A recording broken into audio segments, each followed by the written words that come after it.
नमस्ते बच्चों, कैसे हो आप लोग। आशा करती हूँ कि सब ठीक ठाक है। देखिए, हर रोज़ ये कोरोना के बारे में बहुत डरावनी खबरें आ रही है, लेकिन आप लोग फिक्र मत करें, बस अपने घर में सुरक्षित रहें। अगर किसी ज़रूरी काम से आपको बाहर जाना ही है तो मास्क पहनें और घर वापस आकर अपने हाथ को साबुन से या सैनिटाइज़र से बहुत अच्छी तरह से धोकर साफ रखें। हो सके तो नहा भी लेना, ठीक है। अच्छा, तो पिछली वीडियो में हमने मुग़ल के अंतिम सम्राट ബഹാദുർ ഷാ ജഫർ की कहानी देखा था। എല്ലാവർക്കും അത് മനസ്സിലായി എന്ന് വിശ്വസിക്കുന്നു।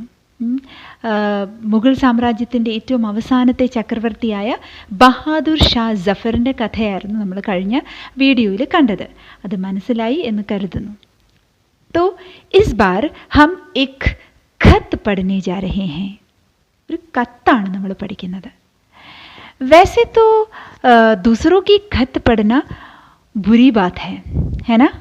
दूसरे लोगों की खत पढ़ना बुरी बात है, लेकिन ये कोई ऐसा वैसा खत नहीं है, ये कोई मामूली खत नहीं है। ये खत किसने लिखा है? ये खत बहादुर शाह जफर ने लिखा है। किसके नाम पर लिखा है ये खत? उन्होंने अपनी बेटी, अपनी बड़ी बेटी कुलसुम जमानी बेगम के नाम पर लिखा है। ബഹാദുർ ഷാ ജഫർ തൻ്റെ മൂത്ത മകളായ കുൽസും ജമാനി ബീഗത്തിന് അയച്ച കത്താണ് നമ്മൾ പഠിക്കുന്നത്। ये खत ചരിത്ര का भाग है। ഈ കത്ത് ചരിത്രത്തിൻ്റെ ഭാഗമാണ്। അതുകൊണ്ട് നമ്മൾ സത്യത്തിൽ മറ്റുള്ളവരുടെ കത്തെടുത്ത് വായിക്കുക എന്ന് പറയുന്നതൊരു മോശപ്പെട്ട സ്വഭാവമാണ്, അല്ലേ? പക്ഷേ ഈ കത്ത് അങ്ങനെ ചുമ്മാ ഒരു കത്തൊന്നുമല്ല. ഈ കത്ത് നമ്മുടെ ചരിത്രത്തിൻ്റെ, ഭാരതത്തിൻ്റെ ചരിത്രത്തിൻ്റെ ഭാഗമാണ്. അപ്പം ഈ അച്ഛൻ മകൾക്കയച്ച കത്താണ് നമ്മൾ വായിക്കുന്നത്. ഇതുപോലെ അച്ഛൻ മകൾക്കയച്ചിട്ടുള്ള മറ്റേതെങ്കിലും കത്ത് നിങ്ങൾ വായിച്ചിട്ടുണ്ടോ, പഠിച്ചിട്ടുണ്ടോ? തീർച്ചയായിട്ടും സ്കൂളിൽ പഠിക്കുമ്പോൾ, കൊച്ചു ക്ലാസ്സുകളിൽ നിങ്ങൾ പഠിച്ചിട്ടുണ്ടാവും. ആരാണ്? നമ്മുടെ ജവഹർലാൽ നെഹ്റു ഇന്ദിരാഗാന്ധിക്ക് അയച്ചിട്ടുള്ള കത്തുകൾ നമുക്ക് സ്കൂളുകളിൽ, കൊച്ചു ക്ലാസ്സുകളിൽ പഠിക്കാനുണ്ടായിരുന്നു. അതുപോലെ ആണ് ഈ കത്ത്। अच्छा, तो शुरू करते हैं। तो सबसे पहले एक चित्र को देखें। ശ്രദ്ധിച്ചു നോക്കുക। ये चित्र आपके किताब में है। अगर अभी भी आपको किताब नहीं मिला तो परेशान मत हो, इसका PDF फाइल इंटरनेट पर है। बस +2 हिंदी टेक्स्ट का खोज करें, ठीक है। അപ്പോൾ നിങ്ങൾ ആ ചിത്രം കണ്ടു। ഈ ചിത്രം കണ്ടിട്ട് നിങ്ങൾക്ക് എന്താണ് മനസ്സിലായത്? യെസ്, ഏത് കൊച്ചുകുട്ടിക്ക് മനസ്സിലാവും? നമ്മുടെ സ്വാതന്ത്ര്യ സമരവുമായിട്ട് ബന്ധപ്പെട്ട ഒരു ചിത്രമാണ്. ആ കാണിച്ചിരിക്കുന്നത് ലാൽ കില ആണ്, റെഡ് ഫോർട്ട്. ഞാൻ പറഞ്ഞിരുന്നു ബഹാദുർ ഷാ ജഫർ അവിടെയാണ് താമസിച്ചിരുന്നത്। ओके, हाँ, 1947 के पूर्व 2 सदियों तक भारत ब्रिटिश राज के अधीन था। 1947 1947 മുൻപ് 2 നൂറ്റാണ്ടുകളോളം ഭാരതം ബ്രിട്ടീഷുകാരുടെ അധീനതയിൽ ആയിരുന്നു। भारत को स्वतंत्र बनाने के लिए न जाने कितनों ने अपनी जान की कुर्बानी दी। ഭാരതത്തിനെ സ്വതന്ത്രയാക്കാൻ വേണ്ടിയിട്ട് എത്ര ആളുകളാണ് അവരുടെ ജീവൻ തന്നെ ബലിയർപ്പിച്ചത്। इतिहास साक्षी है कि 1857 से भारत की स्वतंत्रता की लड़ाई शुरू हुई थी। ഇതിഹാസ്, ചരിത്രം തന്നെ സാക്ഷിയാണ്। 1857 ഭാരതത്തിന്റെ സ്വാതന്ത്ര്യത്തിന് വേണ്ടിയുള്ള പോരാട്ടം ആരംഭിച്ചു। നമുക്കറിയാം, മംഗൽ പാണ്ഡെയുടെ നേതൃത്വത്തിലാണ് ആദ്യം ശിപ്പായി ലഹളയായിട്ട് നമ്മുടെ ഭാരതത്തിന്റെ ഫസ്റ്റ് വാർ ഓഫ് ഇൻഡിപെൻഡൻസ് ആരംഭിച്ചത്। इतिहास के पन्नों का एक हिस्सा यहाँ आपके सामने है। ഇതിഹാസ്, ചരിത്രത്തിന്റെ താളുകളിൽ നിന്നും, പന്ന മീൻസ് താള്, ഏട്, പേപ്പർ എന്നാണ് അർത്ഥം. ചരിത്രത്തിന്റെ താളുകളിൽ നിന്നും ഒരു ഭാഗം, ഒരു ഹിസ്സ ആണ് നമുക്കിവിടെ പഠിക്കാനുള്ളത്। ओके, ब्रिटिश सरकार ने 1857 की स्वतंत्रता की पहली लड़ाई को परास्त कर दिया। ब्रिटिश सरकार ഭാരതത്തിൻ്റെ ആദ്യത്തെ സ്വാതന്ത്ര്യ സമര പോരാട്ടത്തെ ഒതുക്കിക്കളഞ്ഞു, നമ്മളെ തോൽപ്പിച്ചു കളഞ്ഞു. उन्होंने दिल्ली के अंतिम मुगल शासक बहादुर शाह जफर को 4 दिसंबर 1858 को मगर नामक ब्रिटिश युद्धपोत से रंगून भेज दिया. 4 ഡിസംബർ 4-ാം തീയതി 1858 മഗർ എന്ന പേരുള്ള യുദ്ധപോത്ത് എന്ന് പറഞ്ഞ യുദ്ധക്കപ്പലിൽ നാട് കടത്തി കളഞ്ഞു നമ്മുടെ മുഗൾ സാമ്രാജ്യത്തിന്റെ അവസാനത്തെ ചക്രവർത്തിയായ ബഹാദൂർ ഷാ ജഫറിനെ. അദ്ദേഹത്തെ പറഞ്ഞു വിട്ടത് രംഗൂണിലേക്കാണ്. രംഗൂൺ മേ ഉൻ പർ സഖ്ത് പെഹരാ ഥാ. രംഗൂണിൽ അവിടെ ചെന്ന് അവിടെ അദ്ദേഹത്തിന് കഠിനമായിട്ടുള്ള പെഹര എന്ന് പറഞ്ഞ കാവൽ ആയിരുന്നു. मिलने की इजाजत तो दूर वे खुलकर किसी से बातचीत भी नहीं कर सकते थे. ആരെയും കാണാനും അനുവാദമില്ലായിരുന്നു, ആരോടും സംസാരിക്കാൻ പോലും അനുവാദം ഇല്ലായിരുന്നു. सख्त नजरबंदी के बावजूद बहादुर शाह जफर ने अपनी कुछ चिट्ठियां दिल्ली पहुंचाई. ഇത്രയും ഒബ്സർവേഷൻ ഉണ്ടായിട്ടും, നസർബന്ദി എന്ന് പറഞ്ഞ നിരീക്ഷണം, ഇത്രയും വലിയ നിരീക്ഷണം ഉണ്ടായിട്ടും അദ്ദേഹത്തിന്റെ കുറച്ച് ചിട്ടിയാം എന്ന് പറഞ്ഞ കത്തുകൾ ഡൽഹിയിൽ എത്തിക്കാൻ അദ്ദേഹത്തിന് സാധിച്ചു. എവിടെയും കാണുമല്ലോ ചാരന്മാരും ഏജന്റുകളും ഒക്കെ. അപ്പം ഇദ്ദേഹത്തിനെ സഹായിക്കാനും ആരോ ഒരാൾ ഉണ്ടായിരുന്നു.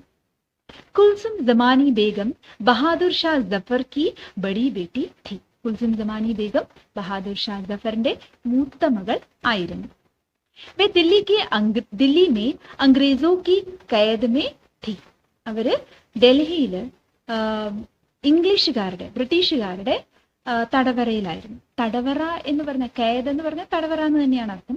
പക്ഷേ ഇവിടെ നമ്മൾ ജയിലിലായിരുന്നു എന്നുള്ള ഒരു അർത്ഥം ഇല്ല. പകരം ഇതുപോലെ ബഹാദൂർ ഷാ ജഫർ താമസിച്ചിരുന്നത് പോലെ ഒരു ബ്രിട്ടീഷുകാരുടെ നിരീക്ഷണത്തിലായിരുന്നു അവർക്കും പുറത്തോട്ട് പോകണമെങ്കിലോ അല്ലെങ്കിൽ എന്തെങ്കിലും ചെയ്യണമെങ്കിൽ ബ്രിട്ടീഷുകാരുടെ പെർമിഷൻ വേണമായിരുന്നു. അങ്ങനെ അല്ലാതെ ജയിലിൽ അടച്ചിരിക്കുകയല്ലായിരുന്നു. उन्होंने किसी तरह से एक खत अपने कैदी बाप को रंगून भेजा था. നമ്മുടെ മകൾ അച്ഛന് എങ്ങനെയൊക്കെയോ രംഗൂണിലേക്ക്, കൈദി ബാപ്പ് എന്ന് പറഞ്ഞ ജയിൽ പുള്ളിയായ അച്ഛൻ, തടവറയിലാക്കപ്പെട്ട അച്ഛന് ഒരു കത്ത് എത്തിക്കാൻ മകൾക്ക് സാധിച്ചു. उसके जवाब में लिखी गई चिट्ठी यहाँ पेश है. അപ്പം മകൾ അയച്ച ഈ കത്തിന് മറുപടിയായിട്ട് എഴുതിയ കത്താണ് നമുക്കിവിടെ പഠിക്കാനുള്ളത്. ഓക്കെ, अच्छा तो हम खत पढ़ते हैं. बेटी के नाम, प्यारी बिटिया. ബിട്ടിയ എന്ന് പറഞ്ഞാൽ ബേട്ടി എന്ന് തന്നെയാണ് അർത്ഥം. നമ്മൾ മകളെ, മോളെ എന്ന് വിളിക്കുന്നതിനകത്ത് കുറച്ചുകൂടി സ്നേഹം കലർത്തുമ്പോൾ, കുറച്ചുകൂടി ലാളന കലർന്ന് നമ്മൾ മോളൂസേ എന്നൊക്കെ ഒരു കുറച്ചുകൂടി സ്നേഹത്തോട് വിളിക്കത്തില്ലേ, അതിന് പകരമാണ് ബിട്ടിയ എന്ന് വിളിച്ചിരിക്കുന്നത്. അത്രയ്ക്ക് സ്നേഹമാണ് ആ അച്ഛന് മകളോട്. പ്രത്യേകിച്ചിപ്പം കണ്ടിട്ട് കുറേ കാലമായി കാണും. തുമ്നെ അപ്നി കൈദി ബാപ്പ് കോ ഖത്ത് ഭേജ. നീ നിന്റെ തടവറയിലായ അച്ഛന് കത്ത് അയച്ചു. ഖത്ത് ക്യാ ഭേജ മേരി ജാൻ ആസൂനാമാ ഥാ. അത് വെറും ഒരു കത്തല്ലായിരുന്നു, അത് ഒരു കണ്ണീർ കഥയായിരുന്നു. അത് വേദന നിറഞ്ഞ വാക്കുകളോടുകൂടി എഴുതിയതാണ്, വേദന നിറഞ്ഞ ശബ്ദത്തോടുകൂടിയാണ് ഈ കത്ത് എഴുതിയിരുന്നത്. ബേട്ടേനെ പഠിക്കർ സുനായ. മകനാണ് എനിക്കത് വായിച്ച് കേൾപ്പിച്ചത്. ഏക് ദഫാ സുനാ ജി നാ ഭര. ഒരു പ്രാവശ്യം കേട്ടു, മനസ്സ് നിറഞ്ഞില്ല. ഫിർ കഹാ ബേട്ട ഫിർ സുനാന. എനിക്ക് ഒരു പ്രാവശ്യം കേട്ടിട്ട് മനസ്സ് നിറഞ്ഞില്ല, അതുകൊണ്ട് ഞാൻ വീണ്ടും പറഞ്ഞു, മോനെ ഒന്നുകൂടൊന്ന് കേൾപ്പിക്കാമോ? ഫിർ സുന, വീണ്ടും കേട്ടു. വഹ് ഭി റോയ, അവനും കരഞ്ഞു. മേരി ആഖേ ഭി ആസുവോ സെ ഭീഗ് ഗയി. എൻ്റെ കണ്ണുകളും കണ്ണുനീര് കൊണ്ട് നനഞ്ഞു. കഹാ ബാബ ഏക് ദഫ ഫിർ പഠോ. കേട്ടിട്ടും മതിയാവുന്നില്ല അച്ഛന്. അപ്പം ഒന്നുകൂടി വായിക്കാൻ മകനോട് ആവശ്യപ്പെട്ടു. ക്യാ ലിഖവാഊ ബേട്ടി കി മുझ് पर तुम्हारे खत का क्या असर हुआ. ഞാൻ എന്താണ് എഴുതിപ്പിക്കേണ്ടത്, ലിഖ്ന മീൻസ് എഴുതുക, ലിഖ്വാന മീൻസ് എഴുതിപ്പിക്കുക. ഞാൻ എന്താണ് എഴുതിപ്പിക്കേണ്ടത് മകളെ? ആ കത്ത്, നിൻ്റെ കത്ത് കിട്ടിയപ്പോൾ എനിക്ക് എന്ത് ഇമ്പാക്റ്റാണ് ഉണ്ടായത്? അസർ എന്ന് പറഞ്ഞാൽ എന്നെ ആ കത്ത് എങ്ങനെ സ്വാധീനിച്ചു എന്നെനിക്ക് പറഞ്ഞറിയിക്കാൻ പറ്റുന്നില്ല. 3 ദഫാ സുന്നേ കെ ബാദ് ഭി ദിൽ കോ കരാർ നഹീ ആയ. 3 പ്രാവശ്യം കേട്ടിട്ടും എൻ്റെ മനസ്സിന് ഒരു സമാധാനം വന്നില്ല. സച്ച് कहती हो ദില്ലി വാലെ മുജ്കോ റോത്തെ ഹോങ്കെ. നീ പറഞ്ഞത് സത്യമാണ്. ഡൽഹിയിലുള്ളവർ, ദില്ലി വാലെ എന്ന് പറഞ്ഞാൽ ഡൽഹിയിലുള്ളവർ എന്നെക്കുറിച്ച് ഓർത്ത് കരയുന്നുണ്ടാവും. വേ ക്യാ യഹ് നഹീ ജാൻതേ കി മേ ഭി ഉൻകോ റോത്താ ഹൂം. അവർക്ക് ഇതറിഞ്ഞുകൂടെ ഞാനും അവരെക്കുറിച്ച് ഓർത്ത് കരയുന്നു എന്നുള്ളത്. മേ തോ ജിന്ദാ ബേട്ടാ ഹൂം. ഞാനിവിടെ ജീവനോടെ ഇരിക്കുകയല്ലേ. വേ തോ ബിനാ ആയി മൗത്ത് മർ ഗയേ. അവരാണെങ്കിലോ അപ്രതീക്ഷിതമായിട്ട്, അവിചാരിതമായിട്ട് എൻ്റെ കൂടെ യുദ്ധത്തിന് വന്നു എന്നൊരു കാരണം കൊണ്ട് മാത്രം അവരുടെ ജീവൻ ത്യാഗം ചെയ്യേണ്ടി വന്നു, മരിച്ചു. കിത്തനോ കെ ബാപ്പ്, കിത്തനോ കെ ബേട്ടെ, കിത്തനോ കെ ഭായി ഫാസിയോ പർ ചढ़ ഗയേ. എത്രയോ പേരുടെ അച്ഛൻ, എത്രയോ പേരുടെ മക്കൾ, അതുപോലെ തന്നെ സഹോദരങ്ങൾ ഒക്കെ തൂക്കിലേറ്റപ്പെട്ടു. ഫാസി മീൻസ് തൂക്കുകയറ്, തൂക്കിലേറ്റപ്പെട്ടു. കിത്തനെ ബച്ചേ യതീം ഹോ ഗയേ. എത്രയോ കുഞ്ഞുങ്ങൾ അനാഥരായിപ്പോയി. കിത്തനി ഔരത്തെ ബേവാ ഹോ ഗയി. ബേവാ മത്ലബ് വിധവ. എത്രയോ സ്ത്രീകൾ വിധവകളായിപ്പോയി. ഘർ ലുട്ട് ഗയി നഹി ബൽക്കി ഖോദ് ഡാലേ ഗയേ ഔർ ഉൻ പർ ഹൽ ചൽവാ ദിയേ ഗയേ. വീടുകൾ കൊള്ളയടിക്കപ്പെടുക മാത്രമല്ല ചെയ്തത്, പകരം അത് ഉഴുതുമറിക്കപ്പെട്ടു. ഖോദന മീൻസ് കിളയ്ക്കുക. ഹൽ ചെൽവാന എന്ന് പറഞ്ഞു കഴിഞ്ഞാൽ ഉഴുത് മറിക്കുക. കലപ്പ കൊണ്ടോ ഒക്കെ ഉഴുത് മറിച്ച പോലെ ആയി. ഹൽ മീൻസ് കലപ്പ. അപ്പം മൊത്തം നശിപ്പിച്ചു എന്നുള്ള അർത്ഥം. दिल्ली में जब मेरा मुकदमा चल रहा था, उसी ज़माने में तबाही और बर्बादी के किस्से सुने थे. ദില്ലിയിൽ എൻ്റെ മുക്കദ്മ എന്ന് പറഞ്ഞാൽ കേസ്. ഞാനാണല്ലോ സ്വാതന്ത്ര്യ സമരത്തിന് വേണ്ടിയിട്ടുള്ള പോരാട്ടത്തിൽ ലീഡ് നിന്നത്. അപ്പം ഞാൻ എന്ന് പറഞ്ഞാൽ ഈ ജഫർ, അപ്പം അദ്ദേഹത്തിനെതിരെയുള്ള കേസ് നടന്നുകൊണ്ടിരുന്ന ആ സമയത്ത് തന്നെ അദ്ദേഹം പിന്നെ ഈ തബാഹി എന്ന് പറഞ്ഞാൽ മൊത്തം നശിപ്പിക്കൽ, നാശത്തിൻ്റെയും തകർച്ചയുടെയും ഒക്കെ കിസ്സ മീൻസ് കഹാനി അദ്ദേഹം കേട്ടിരുന്നു, അന്ന് തന്നെ കേട്ടിരുന്നു. मेरे यहाँ आ जाने के बाद पता नहीं और क्या क्या परेशानियाँ शहर वालों पर पड़ी होगी. ഞാനിങ്ങി വന്നു കഴിഞ്ഞതിന് ശേഷം എനിക്ക് അറിഞ്ഞുകൂടാ എന്തൊക്കെയായിരിക്കും ദില്ലി ഷെഹറിൽ താമസിക്കുന്ന, ഷെഹർ മീൻസ് സിറ്റി, ദില്ലി സിറ്റിയിൽ താമസിക്കുന്നവർക്ക് അവർക്ക് എന്തൊക്കെ ദുരിതങ്ങളായിരിക്കും നേരിടേണ്ടി വന്നത് ഈ ബ്രിട്ടീഷുകാർ കാരണം. അബ് ഹസേ യാ റോയെ കോയി ഫായദ നഹി. ഇപ്പോൾ ഹസ്ന എന്ന് പറഞ്ഞാൽ ചിരിക്കുക, റോണ കരയുക. ഇപ്പോൾ ചിരിച്ചിട്ടും കരഞ്ഞിട്ടും യാതൊരു പ്രയോജനവും ഇല്ല. ഫായദ മീൻസ് പ്രയോജനം. ഹം സബ് കാലേ പാനി മേ ഹേ. കാലേ പാനി എന്ന് പറഞ്ഞാൽ നമ്മൾ നാട് കടത്തുക, അതേ ഇവിടെ ഉദ്ദേശിച്ചിട്ടുള്ളൂ. കാലാപാനി നാട് കടത്തുക. അപ്പം നമ്മളെ എല്ലാവരെയും നാട് കടത്തപ്പെട്ടിരിക്കുകയാണ്. अपने वतन दिल्ली से सैकड़ों कोस दूर.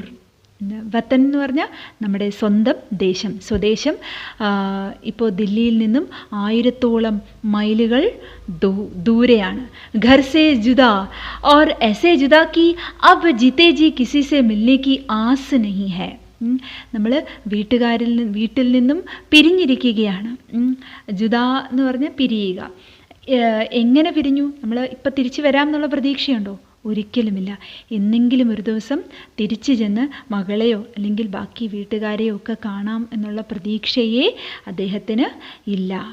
മുझे याद आया जब तुम्हारी शादी हुई थी और गालिब और जौक ने तुम्हारी बारात की आगवानी के सेहरे लिखे थे. നിൻ്റെ കല്യാണം നടന്നപ്പോൾ എനിക്ക് നന്നായിട്ട് ഓർമ്മയുണ്ട് മകളെ. കാരണം ആദ്യത്തെ മകളുടെ കല്യാണമല്ലേ, മൂത്ത മോളുടെ കല്യാണം ആകുമ്പോഴത്തേക്ക് ഏറ്റവും ഗ്രാൻഡായിട്ട് തന്നെ നടത്തിക്കാണും. അപ്പം അദ്ദേഹം പറയുകയാണ്, നിൻ്റെ കല്യാണത്തിന് ഗാലിബ് ഓർ ജോക്ക്, ഈ ഗാലിബ് ഓർ ജോക്ക് എന്ന് പറയുന്നത് അദ്ദേഹത്തിൻ്റെ തന്നെ കൊട്ടാരത്തിലുണ്ടായിരുന്ന, നമ്മൾ ആസ്ഥാന കവികൾ എന്നൊക്കെ പറയത്തില്ല, അങ്ങനെ കുറേ കവികളുണ്ടായിരുന്നു. ഞാൻ കഴിഞ്ഞ വീഡിയോയിൽ പറഞ്ഞിട്ടുണ്ടായിരുന്നു, അദ്ദേഹം കവിതയൊക്കെ ഒരുപാട് പ്രൊമോട്ട് ചെയ്ത, ഗസലുകളെയും കവിതകളെയും ഒക്കെ ഒരുപാട് പ്രൊമോട്ട് ചെയ്ത വ്യക്തിയാണ് അദ്ദേഹം. സ്വന്തം ആയിട്ട് തന്നെ ഒരു കവിയും ആയിരുന്നു. അപ്പം നിങ്ങൾക്ക് ഓർമ്മയില്ല എന്നുണ്ടെങ്കിൽ ഒന്നുകൂടി ആ വീഡിയോ കണ്ടതുകൊണ്ട് തെറ്റൊന്നുമില്ല. അപ്പം ജോക്ക് ഓർ ഗാലിബ് എന്ന് പറയുന്നത് അദ്ദേഹത്തിൻ്റെ തന്നെ ദർബാറിലെ 2 പ്രശസ്തരായ കവികളാണ്. അവരെയാണ് ഇദ്ദേഹത്തിൻ്റെ മകളുടെ കല്യാണത്തിന് അഗ്വാനി എന്ന് പറഞ്ഞ സ്വാഗതഗാനം എഴുതിയത്. अब यहाँ न वह लाल किला है और ना पहरेदार. ഇപ്പോൾ ആ ലാൽ കില, റെഡ് ഫോർട്ടും ഇല്ല ഇവിടെ, പെഹറേദാർ കാവൽക്കാരും ഇല്ല. രാജാവല്ലേ, യാതൊരു കാവൽക്കാരുമില്ല. പകരം ഇവരെ നിരീക്ഷിക്കാനുള്ളവരാണ് അവിടെ ഉള്ളത്. ബസ് ലക്കടി കാ ഏക് പുരാനാ സാ മകാൻ ഹെ. ലക്കടി തടി കൊണ്ട് നിർമ്മിച്ച ഒരു പഴയ വീട് മാത്രമാണ്. ജോ ബർസാത്ത് മേ ടപക്താ ഹെ. മഴ പെയ്യുമ്പം ചോർന്നൊലിക്കുന്ന ഒരു കൊച്ചു കുടിൽ മാത്രമാണ് അദ്ദേഹത്തിന് കിട്ടിയിരിക്കുന്നത്. और जिसमें 2-4 कमरे के सिवाय ज़्यादा गुंजाइश नहीं है. 2-4 മുറികൾ മാത്രമുള്ള ഒരു കൊച്ചു വീടാണ് അദ്ദേഹത്തിന് കിട്ടിയിരിക്കുന്നത്. और ज़्यादा ഗുഞ്ചായിഷ് എന്ന് പറഞ്ഞാൽ മറ്റ് സ്കോപ്പ്, സാധ്യതകളൊന്നും തന്നെ അതിനകത്ത് ഇല്ല. വലിയൊരു കൊട്ടാരത്തിൽ താമസിച്ചിരുന്ന രാജാവിനെ ഒരു ചെറിയ വീട്ടിലേക്ക് വന്നപ്പോഴത്തേക്ക് അതിൻ്റെതായ ബുദ്ധിമുട്ടുകൾ അദ്ദേഹത്തിന് ഉണ്ട്. ഏക് ദഫാ കി ബാത് ഹെ. ഒരു തവണത്തെ കാര്യമാണ്. ഈദ് ഥി. ഈദ് എന്ന് പറഞ്ഞാൽ ഈദുൽ ഫിത്തർ, നിങ്ങൾക്കറിയാം, ഈദ് ഒരു ആഘോഷമാണ്. ഉസ് മൗക്കെ പർ ചന്ദ് മുസൽമാൻ മേരെ ലിയേ കുച്ച് തോഫെ ലേക്കർ ആയേ. മൗക്കെ പർ എന്ന് പറഞ്ഞാൽ ആ അവസരത്തിൽ കുറച്ച് മുസൽമാൻ മേരെ ലിയേ ഏക് തോഫെ ലേക്കർ ആയേ. എനിക്ക് വേണ്ടി ഒരു സമ്മാനവുമായിട്ട് വന്നു. ഒന്നല്ല, കുറച്ച് സമ്മാനവുമായിട്ട് വന്നു. मैंने उनसे कहा भाई ये तोहफे मैं नहीं ले सकता. ഈ സമ്മാനങ്ങൾ എനിക്ക് സ്വീകരിക്കാനായിട്ട് പറ്റത്തില്ല. ഇത് രംഗൂണിൽ വെച്ച് സംഭവിച്ച കാര്യമാണ് പറയുന്നത്. ഉൻഹോനെ ജബ് ബഹുത് കഹാ തോ കുച്ച് തോഹഫെ ലേ ലിയേ. ഒരുപാട് നിർബന്ധിച്ചപ്പോഴത്തേക്ക് കുറച്ച് സമ്മാനങ്ങൾ അദ്ദേഹം സ്വീകരിച്ചു. उसके एवज में मैंने मलिका का एक हार उनको दे दिया. അപ്പം ഒരു സമ്മാനം ഇങ്ങോട്ട് തരുമ്പോൾ പകരം ഒരു സമ്മാനം എന്തെങ്കിലും ഒന്ന് അങ്ങോട്ട് കൊടുക്കണം എന്ന്.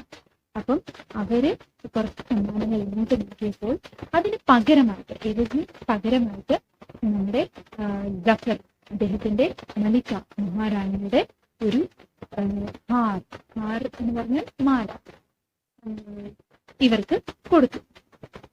दूसरे दिन हुक्म आया कि इन मुगलों के पास जवाहरात बहुत ज्यादा है. പിറ്റേ ദിവസം തന്നെ ഹുക്കും മീൻസ് ഓർഡർ വന്നു.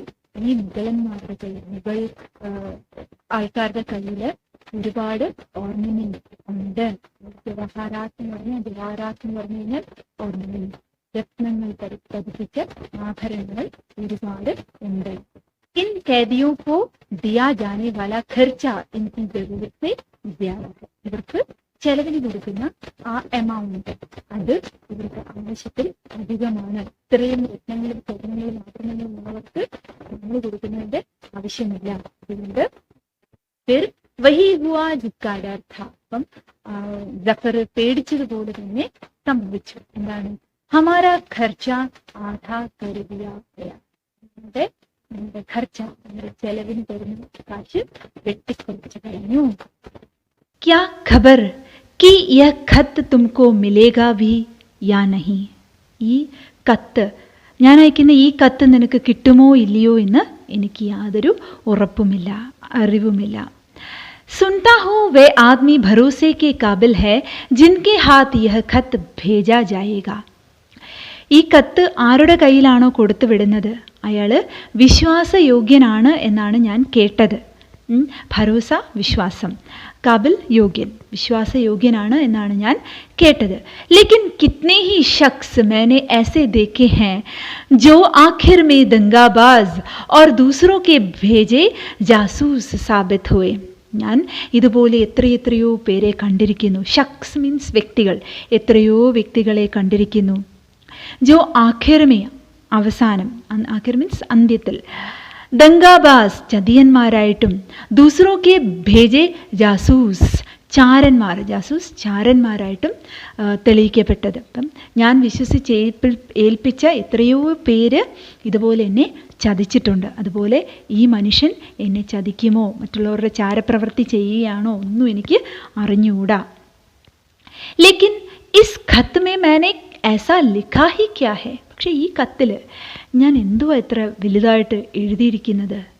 ജിസ്കി മുझे ഫിക്ർ ഹു, ഞാൻ ഫിക്ർ മീൻസ് ചിന്തിക്കേണ്ട, ടെൻഷൻ അടിക്കാനും മാത്രം ഞാനൊന്നും ഇതിനകത്ത് എഴുതിയിട്ടില്ലല്ലോ.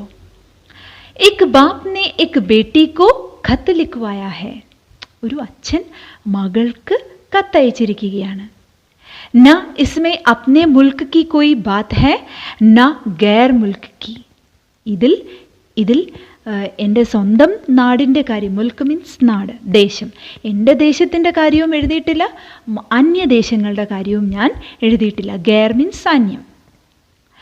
ഹമാരി ഖബ്ർ പരദേശ് മേ ബനേഗി തയ ഹെ, എന്ന് പറഞ്ഞാൽ ഷോർ, ഉറപ്പാണ്.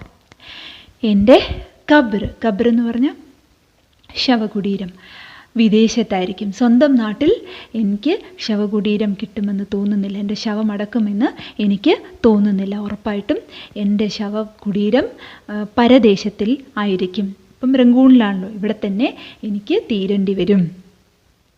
ലേക്കിൻ അഭി തോ ഹം ലക്കടി കി ഭീഗി ഹുയി ഖബ്ർ മേ ജിന്ദാ ഹി ദഫ്ന ഹെ, പക്ഷേ ഇപ്പോഴാണെങ്കിലോ, ഇപ്പം തടി കൊണ്ട് നിർമ്മിച്ച നനഞ്ഞ ശവകുടീരത്തിൽ ജീവനോടെ എന്നെ കുഴിച്ചിട്ടിരിക്കുകയാണ്. ജിന്ദ ജീവനോടെ, ഖബ്ർ ശവകുടീരം, തടി കൊണ്ട് നിർമ്മിച്ച നനഞ്ഞ, ഭീഗി ഹുയി മീൻസ് നനഞ്ഞ, പിന്നെ ഖബറിടത്തിൽ എന്നെ ജീവനോടെ കുഴിച്ചിട്ടിരിക്കുകയാണ്. ദഫ്ൻ എന്ന് പറഞ്ഞാൽ കുഴിച്ചിടുക. ജബ് മർ ജായെങ്കെ തബ് ബി ഖബ്ർ മേ ഹി ഹോങ്കെ, മരിച്ചാലും ശവകുടീരത്തിലായിരിക്കും, വലിയ വ്യത്യാസമൊന്നുമില്ല, ഇതുപോലൊരു ശവകുടീരത്തിൽ ആയിരിക്കും. ബസ് ബേട്ടി ഖുദാ ഹാഫിസ്, ഇത്ര പറയാനുള്ളൂ മകളെ, ഖുദാ ഹാഫിസ്. എത്ര വേദനയോടെയാണ് ആ അച്ഛൻ കത്തെഴുതുന്നത്. ഖുദാ ഹാഫിസ് എന്ന് പറഞ്ഞു കഴിഞ്ഞാൽ ഈശ്വരൻ എന്നെ അനുഗ്രഹിക്കട്ടെ, ഗുഡ് ബൈ എന്നുള്ള അർത്ഥം. അതായത് അള്ളാഹുവിൻ്റെ കരുണയാൽ നീ നന്നായിട്ട് ജീവിക്കുക എന്നുള്ള ഒരു അനുഗ്രഹത്തോടു കൂടി കത്ത് ചുരുക്കുകയാണ് ആ അച്ഛൻ. തുമ്ഹാരെ ബാപ് നെ ലിഖ്വായ, നിൻ്റെ അച്ഛൻ എഴുതിപ്പിച്ചതാണ് ഈ കത്ത്. മുഗൾ സാമ്രാജ്യത്തിൻ്റെ ചക്രവർത്തിയായിരുന്ന ബഹാദൂർ ഷാ ജഫർ ഒരുപാട് വേദനയോടുകൂടിയാണ് മകൾക്ക് ഈ കത്തയച്ചത്. അദ്ദേഹത്തിൻ്റെ ഏറ്റവും വലിയ ആഗ്രഹം, അന്ത്യാഭിലാഷം എന്ന് തന്നെ പറയാം, അദ്ദേഹത്തിന് സ്വന്തം നാട്ടിൽ ദില്ലിയിൽ, ഭാരതത്തിൽ വന്ന് അദ്ദേഹത്തിൻ്റെ ഖബറടക്കം നടത്തണം എന്നായിരുന്നു. പക്ഷേ അദ്ദേഹം റംഗൂണിൽ വെച്ച് തന്നെ വാർദ്ധക്യ സഹജമായ അസുഖങ്ങൾ മൂലം മരണപ്പെടുകയും ബ്രിട്ടീഷുകാർ അവിടെ തന്നെ അദ്ദേഹത്തെ ഖബറടക്കുകയും ചെയ്തു. കാരണം ഒരു ലഹള ഭയന്നാണ് അവർ അങ്ങനെ ചെയ്തത് ബ്രിട്ടീഷുകാർ. 15 ദിവസത്തിന് ശേഷമാണ് ഭാരതത്തിൽ ഇദ്ദേഹത്തിൻ്റെ മരണവാർത്ത എത്തിയത്. അദ്ദേഹത്തിൻ്റെ ഏറ്റവും വലിയ ആഗ്രഹം എന്ന് പറയുന്നത് സ്വന്തം മണ്ണിൽ ഉറങ്ങുക എന്നുള്ളതായിരുന്നു. അതുപോലും സാധിക്കാതെ പോയൊരു മനുഷ്യനായിരുന്നു അദ്ദേഹം. അപ്പം അദ്ദേഹം മരിക്കുന്നതിന് മുൻപ് എന്തോ ഒന്ന് മുൻകൂട്ടി കണ്ടതുപോലെ എഴുതി വെച്ചതാണ് ഈ ഷേർ. അതായത് സ്വന്തം നാട്ടിൽ 2 അടി മണ്ണ് പോലും അദ്ദേഹത്തിന് ശ്മശാനമായിട്ട്, ശവകുടീരമായിട്ട് ലഭിക്കാൻ സാധ്യതയില്ലാത്ത ഹതഭാഗ്യനാണ് ജഫർ എന്നാണ് അദ്ദേഹം എഴുതി വെച്ചത്. അപ്പം എന്തോ ഒന്ന് ഫോർസീ ചെയ്തതുപോലെ, ഒന്ന് മുൻകൂട്ടി കണ്ടതുപോലെയാണ് അദ്ദേഹം ഇവിടെ പറഞ്ഞത്. ഒരു ചക്രവർത്തി എന്ന നിലയിലോ അല്ലെങ്കിൽ ഒരു ഭരണാധികാരി എന്ന നിലയിലോ അത്ര സക്സസ്ഫുൾ ആയിരുന്നില്ല ജഫർ. എങ്കിലും അദ്ദേഹം ഒരു കവി എന്ന നിലയിൽ ഒരുപാട് പ്രശസ്തി നേടിയിരുന്നു. അദ്ദേഹം എഴുതിയ ഒരുപാട് ഗസലുകൾ ഇപ്പോഴും ആളുകൾ ഓർക്കുന്നു. അദ്ദേഹത്തിൻ്റെ ഷേർ എന്ന് പറഞ്ഞു കഴിഞ്ഞാൽ 2 വരി കവിതയാണ് ഷേർ. കപ്ലറ്റ് എന്ന് ഇംഗ്ലീഷിൽ പറയും. അപ്പം ഹിന്ദിയിൽ അല്ലെ ഉറുദുവിൽ ഒക്കെ വളരെ ഫേമസ് ആണ്. ഈ ജഫർ എഴുതിയ ഏറെ പ്രശസ്തമായിട്ടുള്ള ഒരു ഷേർ ഞാൻ നിങ്ങൾക്ക് വേണ്ടി ഇവിടെ വായിക്കാം. കിത്നാ ഹേ ബദ്നസീബ് ജഫർ ദഫ്ൻ കെ ലിയേ ദോ ഗസ് ജമീൻ ഭി ന മിലി കുവേ യാർ മേ. കിത്നാ ഹേ ബദ്നസീബ്, ബദ്നസീബ് എന്ന് പറഞ്ഞാൽ നിർഭാഗ്യവാൻ, അൺലക്കി. എത്ര അൺലക്കിയാണ് ജഫർ ദഫ്ന് കെ ലിയേ. ദഫ്ന് എന്ന് പറഞ്ഞാൽ ബറിയൽ പ്ലേസ് അല്ലെങ്കിൽ ശവകുടീരം, ശ്മശാനം. ദഫ്ന് കെ ലിയേ ദോ ഗസ് ജമീൻ ഭി ന മിലി കുവേ യാർ മേ. 2 അടി മണ്ണ് പോലും കിട്ടിയില്ല. ഗസ് മീൻസ് ഒരു മെഷറാണ്, ഒരു അടി, യാർഡ്. 2 അടി മണ്ണ് പോലും അദ്ദേഹത്തിന്, 2 അടി ഭൂമി പോലും അദ്ദേഹത്തിന് കിട്ടിയില്ല സ്വന്തം നാട്ടിൽ. കുവേ യാർ എന്ന് പറഞ്ഞു കഴിഞ്ഞാൽ സ്വന്തം നാട്ടിൽ അദ്ദേഹത്തിന് 2 അടി മണ്ണ് പോലും അദ്ദേഹത്തിന് ലഭിച്ചില്ല. ശരിക്കും ഒന്ന് ആഴത്തിൽ ചിന്തിച്ചു കഴിഞ്ഞാൽ നമ്മുടെ കണ്ണുകളെ ഈറിനണിയിക്കുന്ന തരത്തിലാണ് ജഫറിൻ്റെ ജീവിതകഥ, അല്ലേ? അപ്പം ഈ കഥ നിങ്ങൾക്കെല്ലാവർക്കും ഇഷ്ടപ്പെട്ടു എന്ന് വിശ്വസിക്കുന്നു. അതുപോലെ ഈ കത്ത് നിങ്ങൾക്കെല്ലാവർക്കും നന്നായിട്ട് മനസ്സിലായി എന്നും വിശ്വസിച്ചുകൊണ്ട് ഞാനിപ്പോൾ നിർത്തുകയാണ്. ഇനി നമുക്ക് ക്വസ്റ്റ്യൻ ആൻസേഴ്സ് ഡിസ്കസ് ചെയ്യാം. അപ്പം ഈ ഒരു ചാപ്റ്റർ ഒരു 3-4 പ്രാവശ്യം വായിച്ചതിന് ശേഷം ഈ വീഡിയോയും കൂടെ കേട്ട് നന്നായിട്ട് മനസ്സിലാക്കി വെക്കുക. Okay, by.